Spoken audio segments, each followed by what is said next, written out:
పేరు స్రవంతి, caste SC Madiga, వయసు 37 సంవత్సరాలు. ఈ అమ్మాయి హైటు 5.2. ఈ అమ్మాయి సెకండ్ మ్యాచ్. ఈ అమ్మాయి MBA చేశారు, ప్రైవేట్గా జాబ్ చేస్తున్నారు, నెలకి 30,000 శాలరీ ఉంది. ఈ అమ్మాయి అమ్మాయిది ఆంధ్ర తెలంగాణ ఎక్కడైనా ఇస్తారు. ఎవరైనా ఇష్టపడి కావాలి అనుకుంటే ఏ క్యాస్ట్కైనా చేసుకుంటుంది. ఓసీ బీసీలో ఏ క్యాస్ట్కైనా చేసుకుంటుంది. ఈ అమ్మాయి సెకండ్ మ్యాచ్ అమ్మాయి. 2 అన్నదమ్ములు, 1 చెల్లి.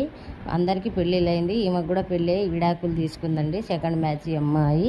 చూడండి, ఎవరికైనా కావాలి అనుకుంటే మ్యారేజ్ బ్యూరో నెంబర్కి సంప్రదించండి. అది కూడా పొద్దున్న 9 గంటల నుంచి సాయంత్రం 6 గంటల వరకు ఫోన్ అలా ఉంటుంది. పిచ్చిగా ఫోను చేయరాదు. అవసరం ఉంటేనే ఫోన్ చేయండి. రిజిస్ట్రేషన్ కంపల్సరీ చేసుకోవాలి.